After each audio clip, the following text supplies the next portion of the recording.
பேரவைத் தலைவர் அவர்களே, மாண்புமிகு தமிழக முதலமைச்சர் அவர்களே, அமைச்சர் பெருமக்களே, மாண்புமிகு எதிர்க்கட்சி தலைவர் அவர்களே, முன்னாள் முதலமைச்சர் அவர்களே, முன்னாள் அமைச்சர்களே, மூத்த உறுப்பினர்களே மற்றும் அனைத்து சட்டமன்ற உறுப்பினர்களே, உங்கள் அனைவருக்கும் என் பணிவான வணக்கங்கள்.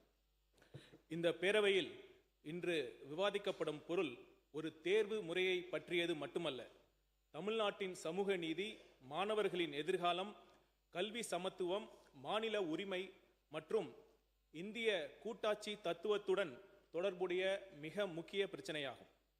மருத்துவ கல்வி என்பது வெறும் தொழில்முறை கல்வி மட்டுமல்ல, அது மனித உயிர்களை காப்பாற்றும் உன்னத பணிக்கான கல்வி ஆகும்.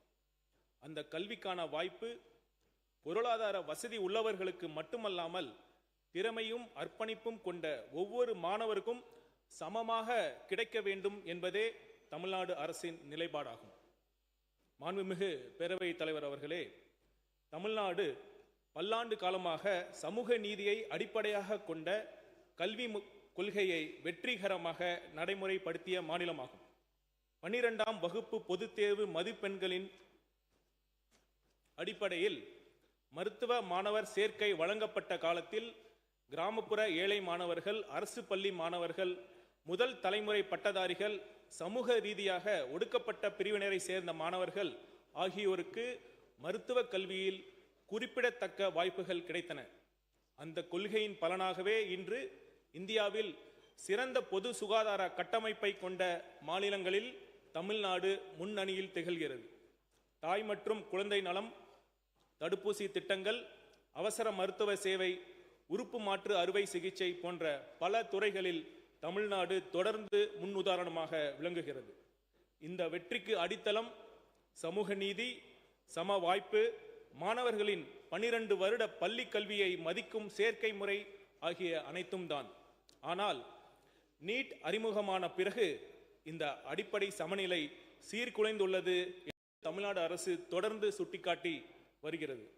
மாண்புமிகு பேரவைத் தலைவர் அவர்களே, ஒரு மாணவர் 12 ஆண்டுகள் பள்ளியில் கற்ற கல்வியை விட ஒரு நாளில் நடைபெறும் ஒரு தேர்வு அவரது எதிர்காலத்தை தீர்மானிக்கக்கூடாது. இது கல்வியின் உண்மையான நோக்கத்திற்கும் பள்ளி கல்வியின் மதிப்பிற்கும் முரணானதாகும். நீட் தேர்வு நடைமுறையில் தனியார் பயிற்சி மையங்கள் தான் பெரிதும் பயன்பெறுகின்றன. பல குடும்பங்கள் தங்களது குழந்தைகளின் நீட் பயிற்சிக்காக பெரும் தொகையை செலவழிக்க வேண்டிய நிலை உருவாகியுள்ளது. பொருளாதார வளம் கொண்ட குடும்பங்களைச் சேர்ந்த மாணவர்களுக்கு இது கூடுதல் வாய்ப்பை வழங்குகிறது.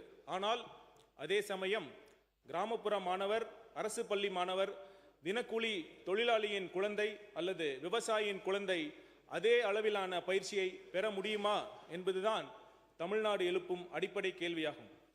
மாண்புமிகு பேரவைத் தலைவர் அவர்களே, தமிழ்நாடு அரசு மேற்கொண்ட விரிவான ஆய்வுகளும் மருத்துவ மாணவர் சேர்க்கையில் கிடைத்த நேரடி அனுபவமும் தெளிவாக காட்டுவது என்னவென்றால், நீட் தேர்வு சமூக மற்றும் பொருளாதார ஏற்றத்தாழ்வுகளை குறைப்பதற்கு பதிலாக அவற்றை மேலும் அதிகரித்துள்ளது. இந்த அரசு எந்த மாணவரின் கனவையும் பறிக்க விரும்பவில்லை. மாறாக திறமை உள்ள ஒவ்வொரு மாணவரின் கனவும் அவர்களின் குடும்ப பொருளாதார பின்னணி காரணமாக தடைபடக்கூடாது என்பதற்காகவே போராடுகிறது. மாண்புமிகு பேரவைத் தலைவர் அவர்களே, மருத்துவர்கள் நகரங்களில் மட்டும்தான் தேவை என்பதில்லை. கிராமங்களிலும் மலைப்பகுதிகளிலும் தொலைதூர பகுதிகளிலும் தேவைப்படுகிறார்கள். கிராமப்புறத்தை சேர்ந்த மாணவர்கள் மருத்துவ கல்வி பெற்று மீண்டும் தங்கள் சமூகத்திற்கே சேவை செய்வதுதான் தமிழ்நாட்டின் சுகாதார அமைப்பின் வலிமையாக இருந்துள்ளது. அந்த சங்கிலி பலவீனம் அடையக்கூடாது என்பதே இந்த அரசின் கவலையாகும்.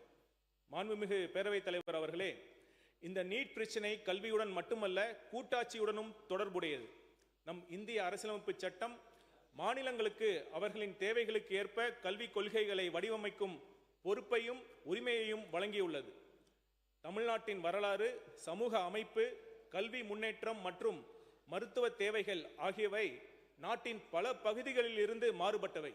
எனவே ஒரே மாதிரியான கொள்கை எல்லா மாநிலங்களுக்கும் சமமான விளைவுகளை ஏற்படுத்தும் என்று கருத முடியாது. தமிழ்நாடு ஒன்றிய தரநிலைக்கு எதிரானது அல்ல. தமிழ்நாடு வெளிப்படைத்தன்மைக்கு எதிரானது அல்ல. தமிழ்நாடு திறமைக்கு எதிரானது அல்ல. ஆனால் அதே சமயம் சமூக நீதியை பாதிக்கும், சம வாய்ப்பை குறைக்கும், மாநிலங்களின் தனித்துவத்தை புறக்கணிக்கும் எந்த ஒரு முயற்சியையும் எந்த ஒரு தேர்வையும் ஏற்க முடியாது என்பதே இந்த அரசின் நிலைப்பாடாகும்.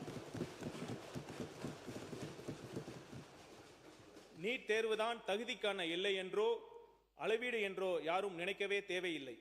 நீட் தேர்வில் தேர்ச்சி பெற இயலவில்லை என்றால் அந்த மாணவர்கள் தகுதி குறைபாடு உள்ள மாணவர்கள் என்று அர்த்தம் கொள்ள தேவையில்லை.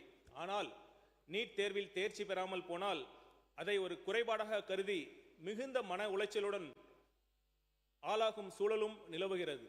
சிலர் தங்களது உயிரை மாய்த்து கொண்ட துயர சம்பவங்கள் கூட தமிழகத்தில் நிகழ்ந்துள்ளன. மாண்புமிகு பேரவைத் தலைவர் அவர்களே, இந்த சட்டமன்றம் ஏற்கனவே பலமுறை நீட் விலக்கு கோரி தீர்மானங்களை நிறைவேற்றியுள்ளது. மருத்துவ மாணவர் சேர்க்கை தொடர்பாக மாநிலத்திற்கு விலக்கு வழங்க சட்ட முன்வடிவையும் நிறைவேற்றி அனுப்பியுள்ளது. அவை அனைத்தும் தமிழ்நாட்டு மக்களின் ஜனநாயக விருப்பத்தை பிரதிபலிப்பவை. இந்த பேரவையின் ஒருமித்த குரலை ஒன்றிய அரசு மதிக்க வேண்டும்.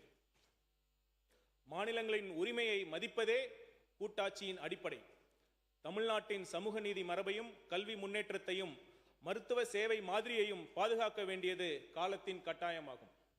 நீட் தேர்விலிருந்து மாநிலத்திற்கு விலக்கு அளிக்கும் வகையில் தமிழ்நாடு இளநிலை மருத்துவ படிப்புகளுக்கான சேர்க்கை சட்டம் முன் வடிவை தமிழ்நாடு சட்டமன்ற பேரவை 2021 ஒருமனதாக நிறைவேற்றி இருந்தும் மேதகு குடியரசுத் தலைவர் அவர்களால் அச்சட்டம் முன் வடிவிற்கு ஏற்பிசைவு நிறுத்தி வைக்கப்பட்டுள்ளது. மாண்புமிகு பேரவைத் தலைவர் அவர்களே, 2026 மே 3 அன்று நடைபெற்ற நீட் தேர்வானது கேள்வித்தாள் கசிந்த குற்றச்சாட்டுகளுக்கு பிறகு ரத்து செய்யப்பட்டது. பின்னர் 2026 ஜூன் 21 அன்று மறுதேர்வு நடத்தப்பட்டது. கேள்வித்தாள் முன்கூட்டியே வெளியானதால் தேர்வின் நேர்மை மற்றும் நம்பிக்கை தன்மையை குறித்து நாடு முழுதும் கேள்விகள் எழுந்தன. அதனை தொடர்ந்த போராட்டத்தின் விளைவாக ஒன்றிய கல்வி அமைச்சர் தன் பதவியை ராஜினாமா செய்ததுடன் தேர்வு அமைப்பை முழுமையாக சீர்திருத்துவதற்கு புதிய பணிக்குழு ஒன்றும் ஒன்றிய அரசால் அமைக்கப்பட்டது. மேலும் மாண்புமிகு தமிழ்நாடு முதலமைச்சர் அவர்கள் நிதி ஆயோக்கின் 11வது ஆளுநர் குழு கூட்டத்தில் நீட் தேர்வு கிராமப்புற மற்றும் சமூக பொருளாதாரத்தில் பின்தங்கிய குடும்பங்களைச் சேர்ந்த மாணவர்களை பாதித்துள்ளதை சுட்டிக்காட்டி அத்தேர்வுக்கு தமிழ்நாடு எதிர்ப்பு தெரிவிப்பதையும் 12ஆம் வகுப்பு மதிப்பெண்களின் அடிப்படையில் MBBS, BDS மற்றும் ஆயுஷ் படிப்புகளில் மாநில ஒதுக்கீட்டு இடங்கள் அனைத்தையும் நிரப்ப தமிழ்நாட்டிற்கு அனுமதி வழங்க வேண்டும் என்பதையும் ஒன்றிய அரசிடம் வலியுறுத்தி உள்ளார்கள்.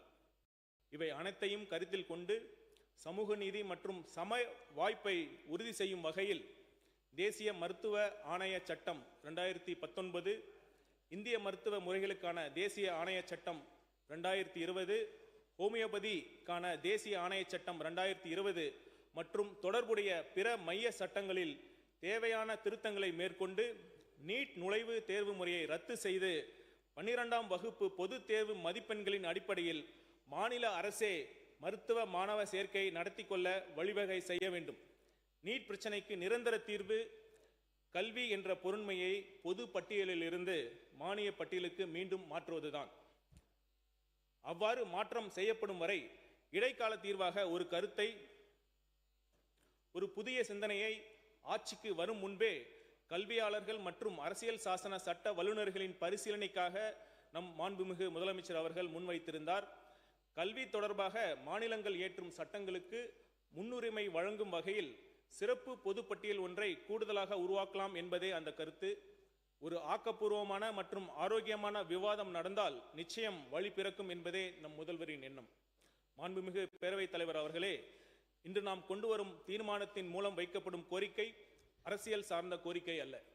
இது தமிழ்நாட்டின் மாணவர்களின் எதிர்காலம் குறித்த கோரிக்கை. இது சமூக நீதி குறித்த கோரிக்கை. இது அரசியலமைப்பின் கூட்டாட்சி தத்துவத்தை பாதுகாக்கும் கோரிக்கை. இது ஒவ்வொரு திறமையான மாணவருக்கும் சமமான வாய்ப்பை வழங்க வேண்டும் என்ற மனிதநேய கோரிக்கை. இதனை அடிப்படையாக கொண்ட தீர்மானத்தை இப்பொழுது நான் முன்மொழிவதில் ஒரு மருத்துவராக, குறிப்பாக நீட் தேர்வு எழுதாமல் மாநில சேர்க்கை முறைப்படி மருத்துவ படிப்பில் சேர்ந்த மருத்துவர் என்ற முறையிலும் IRS பணிக்கு முன் 5½ ஆண்டுகள் ஒரு கிராமத்தில் அரசு ஆரம்ப சுகாதார நிலையத்தில் மருத்துவராக பணியாற்றவன் என்ற முறையிலும் மிகுந்த பெருமையும் மகிழ்ச்சியும் அடைகிறேன். இந்த தீர்மானத்தை ஒருமனதாக நிறைவேற்றி தர வேண்டும் என அனைத்து சட்டமன்ற உறுப்பினர்களையும் கேட்டுக்கொள்கிறேன்.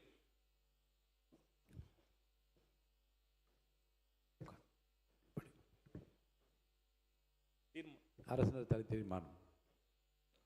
மாண்புமிகு பேரவைத் தலைவர் அவர்களே, தேசிய தகுதி மற்றும் நுழைவுத் தேர்வு முறை அதாவது நீட் சமூக நீதி, சமத்துவம் மற்றும் மாநிலங்களின் உரிமைகளுக்கு எதிரானது என்று தமிழ்நாடு அரசு தொடர்ந்து வலியுறுத்தி வருகிறது.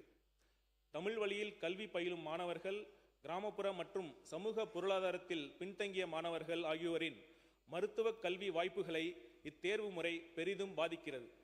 நீட் தேர்வானது வரம்பின்றி அதிக அளவில் கட்டணம் வசூலிக்கும் பயிற்சி மையங்கள் பெருகுவதற்கு வழிவகுத்துள்ளது. மாணவர்களின் கவனத்தை பள்ளி பாடத்திட்டத்தை பயில்வதிலிருந்து திசை திருப்பி நீட் பயிற்சியில் மட்டுமே முழு கவனத்தை செலுத்த கட்டாயப்படுத்துகிறது. 12 ஆண்டுகள் பள்ளி கல்வியை புறந்தள்ளி ஒரு நாள் நுழைவுத் தேர்வே மாணவர்களின் உயர்கல்வியை தீர்மானிக்கும் நிலை ஏற்பட்டுள்ளது. நீட் தேர்விலிருந்து மாநிலத்திற்கு விலக்கு அளிக்கும் வகையில் 2021ஆம் ஆண்டு தமிழ்நாடு இளநிலை மருத்துவ படிப்புகளுக்கான சேர்க்கை சட்ட முன்வடிவை தமிழ்நாடு சட்டமன்ற பேரவை ஒருமனதாக நிறைவேற்றி இருந்தும் மேதகு குடியரசுத் தலைவர் அவர்களால் அச்சட்ட முன்வடிவிற்கு ஏற்பிசைவு நிறுத்தி வைக்கப்பட்டுள்ளது. தொடர் வினாத்தாள் கசிவுகள் மற்றும் முறைகேடுகளால் நீட் இளநிலை 2026 தேர்வு ரத்து செய்யப்பட்டு மறுதேர்வு நடத்தப்பட்ட நிலையில் லட்சக்கணக்கான மாணவர்களுக்கு சொல்லொன்னா துயரமும் இளம் மாணவர்கள் உயிரிழப்பும் ஏற்பட்டு நாடு முழுவதும் உள்ள மாணவர்களின் நம்பிக்கையை இத்தேர்வு முறை முற்றிலும் இழந்துள்ளது. எனவே இத்தேர்வு முறை அகற்றப்பட வேண்டும்.